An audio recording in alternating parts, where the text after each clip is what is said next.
So I recorded this video like a week ago, and yeah, the audio quality was so bad on it. I did not want to edit it, and I just said, fuck it, I'll do it again. I think I used the wrong microphone. I used the one on my laptop instead of the expensive one I paid for, and then I left an air conditioner on, and that was fucking up the background quality of the audio. It was just a shit show. So let's get started. Let's get this video going. Talk about a movie that took over a year to come out. It's finally here. It came out last month, and it's in my hand. It's Undisputed 4, Boyka Undisputed. It's one of those titles. Go by both titles. Pick one. The man that they fought last night, they took him to the hospital. How is he doing? He's dead. What about his family? Did he have a wife? Children? You owe me a lot of money. I've come a very long way to talk to you. You try to talk to her one more time, I'll fucking kill you. And Boyka is back for the 4th installment of the Undisputed franchise, and the 3rd of the Boyka trilogy, the last. Maybe? Because if you watch special features, he says something about maybe we'll make another one. I kind of hope not, because I think the story's over. But, you know, martial arts is martial arts, and it's always good. Not always. Sometimes it's really bad. This time around, Boyka is a free man living in some random country. I didn't really catch which one. It's a European one, probably Eastern, because geography and Russia. He is free in this country, but if he goes back to Russia, he is a wanted man. He's still, you know, a prisoner there for murder and maybe some other stuff we don't know about, but we know murder.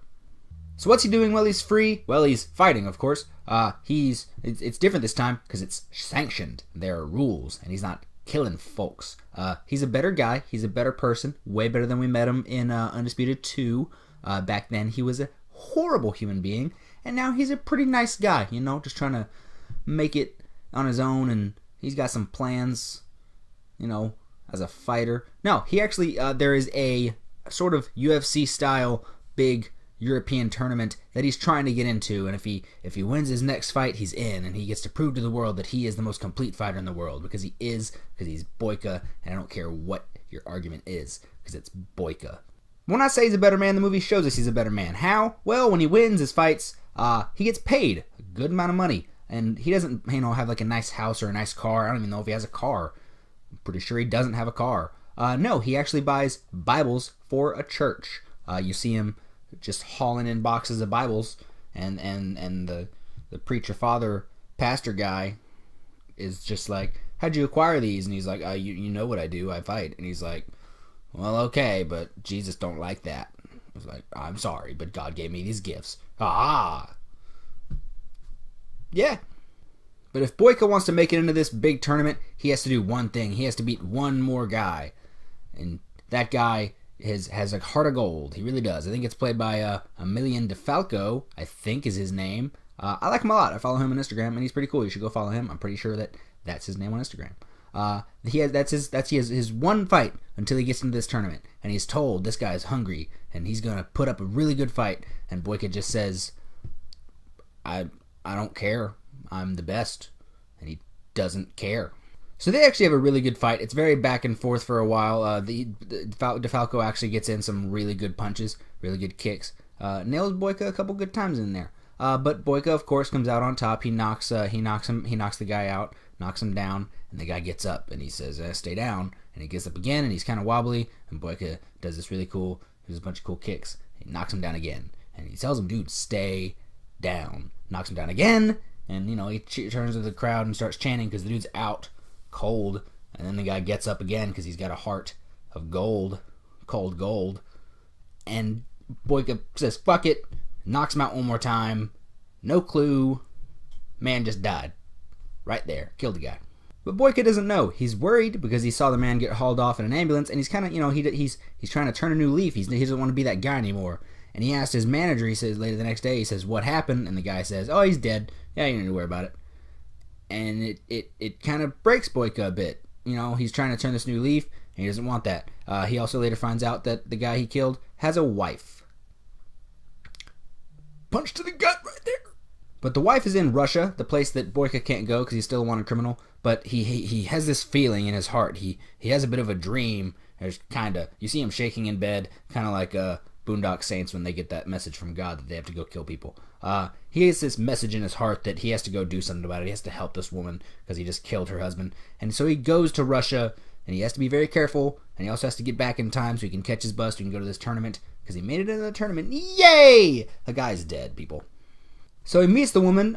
She's not a happy person. She's not a happy camper. He finds out that she and the husband owed a mobster some money. And, now that he's dead and can't win any prize money to pay the mobster off, she has to work for him. And he's not very nice. He's a bit of a dick. Imagine Gaga from the first two Boyka movies, but maybe 20% worse. Not 100% worse. Probably 20, which is that's pretty bad because Gaga was a dick. I like Gaga. He's cool. He's a dick. So this guy's not a fun person. Boyka, of course, decides, okay, I need to find a way to help. So he follows her to work, and luckily, she works at this bar where there is fighting. In a ring, not a cage, in a ring, just like the first two movies. That is convenient for this plot. I love this movie, I really do. But he tells the mobster, I beat your champion and she's set free. I'll fight for you. Because, there's a car horn honking out there. He tells the guy, I'll fight for you. I don't really want to because I'm trying to leave this life behind, this illegal fighting. But if it saves this woman, sure, I'll do it. And he says, okay, fine, you fight for me, I free her, but you have to beat my champion, and you have to fight 3 fights before that. 3 fights, you get the champion. Cars. Boyka agrees, off to train. There's a couple funny moments in here. This movie made me laugh, much more than the first two did, which didn't try to make me laugh at all. There's one scene where he goes to a gym to train, and he starts hitting this bag. Jesus Christ, car horn. And he starts hitting this bag, and the big guy in the gym walks up, and he's like, that's my bag. And Boyka just says, I'll just be a minute. And he goes, no, that's my bag. Boyka says, I'm not going to take that long. And he says, no one hits my bag. And Boyka says, fuck it, and he starts to walk away. The guy says something smart. Boyka kicks his head off, nearly. He knocks him out. That made me giggle and chuckle. It was a funny moment. It's just like a moment like that, Boyka was a dick in the first two, now he's a nice guy, he's trying to lead a good life. But if you piss him off, just don't. Just don't piss him off. Another funny moment where he goes to the wife's job. She owns a recreation center for kids, and there's a mobster sitting outside because, Boyka can't get in. And the mobster stands up, and Boyka just knocks him out right back into his chair. And then he goes in, talks to the lady. They talk for a bit. She pisses him off, of course. And then he goes to leave. The guy stands up. And he's like, ugh, and Boyka just knocks him out again back into the chair. The shit was funny. I probably didn't describe it too well. You watch that scene. Watch this movie because it's good. Buy it. Don't steal it. The shit was funny. But that's the plot right there. I'm not going to go any further. Don't want to spoil this thing. It just came out. Took forever to come out, but it's finally here. I'm not going to spoil it. He has to try to free this woman. He has to beat the champion. He has to do 3 other fights. And he also has to avoid not getting arrested because he will go back to prison. And I don't want that to happen. This one was not directed by Isaac Florentine, which is a bit of a bummer. I really like when Scott Adkins and Isaac Florentine work together. They always make something that's at least watchable and fun. But I don't remember who directed this one. And he did an okay enough job. I mean, if it's a B movie. Movie looks fine. But the fight scenes, he decided with a couple editing choices. I really liked in 3, Isaac Florentine switched up some editing style on the fight scenes, and it worked really well. This guy brought in a new editing style, and I didn't like it that much. I have a problem when martial arts movies decide to speed up the fight scenes. There's still more stuff happening outside. I don't know what's happening. I don't like when they speed up fight scenes, and they did. They sped up this one just a little bit, and I'm saying, guys, you have Scott Adkins and a whole lot of other good stuntmen. Stop speeding it up. Stop it. I see Donnie Yen movies do it a lot. No. Stop it. It's Donnie Yen. Stop it! One major highlight. There's a lot of major highlights. This is a good movie. A really, really good thing in this movie. It was choreographed mostly by Tim Mann. If you don't know who Tim Mann is, if you've seen a Tony Jaa movie, you've probably seen Tim Mann. He's been a stuntman in a bunch of his movies. I know specifically Ong Bak 2. I can point him out in that one. I know which one he is, even though he has a mask on. I'm a nerd that way. But you've seen him get kicked in the face by Tony Jaa plenty of times. He's been in Kill 'Em All. He was in Bangkok Adrenaline for like one fight scene, and then he fought Scott Adkins. He was a bit of a major henchman of the bad guy in Ninja 2: Shadow of a Tear. So he fought Scott Adkins in that in a really, really good fight. Yes, he choreographed this one, and he does have a fight scene. There's a 2-on-1 fight. Him, I'm guessing his brother, versus Scott Adkins, Yuri Boyka in this. And it's a really fun fight scene, but he did a really, really good job choreographing this. And God, he's great. He's just great. Follow him on Instagram too. Go follow him on Instagram.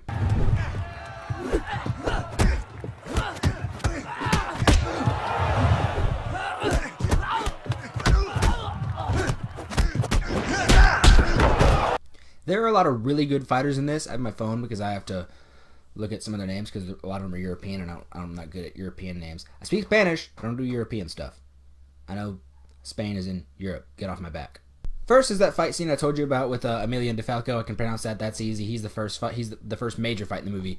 He's really good. I told you, go follow him on Instagram. Follow all these guys on Instagram because I follow all of them on Instagram. I have a problem, people. The champion that Boyka says, I will beat your champion. That is Brahim. What's that last name? It's a confusing one. Where are you at?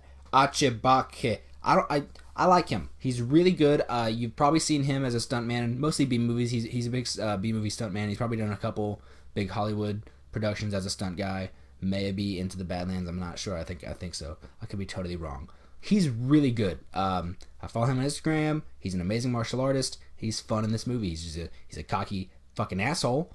But he's a good fighter. I brought up Tim Mann.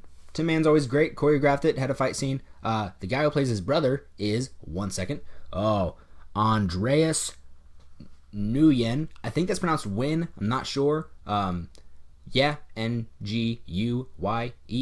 I've always pronounced it Nguyen, and then I've always pronounced it Win. Both ways. I really don't know. They're both good. Both great fighters. The final fight in this is actually Martin Ford. I don't know if you've seen him, but look at that. What the fuck? Who looks like that? Martin Ford does. He's really tall, and he's huge, and I don't want to stand next to him, because he looks like he would just get it. He looks like in cartoons when like you're standing next to a big guy, you piss him off, and he just like punches you into the ground. That's what he looks like. That's not cool. Hi, Martin. Hope you're watching this. Don't hate me. But that's pretty much the major fighters in this. They all do a really good job. All are really good fighters. Martin Ford is huge. And then there's the wife. The wife is actually played by Teodora Duhovnikova. She did good. I think she's been in a couple big European movies. I'm not really too sure. I don't follow a lot of those. I only have a couple movies from Europe and mostly just France. Probably the UK. But she did good. She did just fine. And then there's Alon Aboutbul. Could be pronounced any way. I don't know. He is the mobster. He is the big head mobster in this movie. They both do a good job. I mean, they could, it's a B movie. It's fine. And Scott Adkins is, of course, great. There are some movies where his acting is a bit questionable. There's a couple scenes in Ninja 2: Shadow of a Tear that, it's not the best. And I hope he wouldn't get mad at me saying that. I mean, he's getting better. He really is. Especially when he's passionate about a role. Like Boyka. He loves playing Boyka. There's a really cool special feature about how he found the voice for the character and the accent. When he's passionate about a character like he is for Boyka, he's really good. He throws himself into it, and he does a really, really good job with the acting. Enough that I'm like, when I saw Undisputed 3, I was like, why isn't this man getting more roles? His acting is just fine. And then I saw him in the other movies that he's not playing Boyka, and I was like, oh, he's getting better. He's not the best. He's not, maybe not even in the top 100, because there's a lot of actors out there. But he's really good, especially when he's really passionate about his roles. So Boyka Undisputed, or Undisputed 4, or Boyka Undisputed 4, whichever title you decide to give it. Box says Boyka Undisputed 4. I didn't see the 4 there. What would I give it? I don't think it's as good as 3. I don't think the story or the performances are as good as 2, honestly. Fun? It's more fun than 2. It's not as fun as 3. Fight scenes. I think okay, so here's my thing with the fight scenes. I think in 2, it worked really well that George Chambers, Michael Jai White, was a boxer, and Boyka was sort of a freestyle MMA fighter. I think that worked really well, and especially when George Chambers had to learn to mix it up and not just be a boxer. One thing, I burped a little bit, one thing that made 3 work so well was that every fighter had a different style. There was a Taekwondo fighter, there was a MMA fighter, there was a Capoeira fighter, there was a Jeet Kune Do fighter, there was, I think I said Taekwondo already. There was a whole lot of different styles, and they all meshed really, really well, especially the fight between Scott Adkins and Lateef Crowder. That fight is phenomenal. This fight doesn't have any of that, and that is because everyone in this has the exact same style. Maybe Tim Mann has something a little bit different, couldn't really tell. Everyone in this is just kind of a freestyle MMA, and it works. It's really cool to watch, it's fun, but it's just not as pleasing as 3, where everyone has different styles.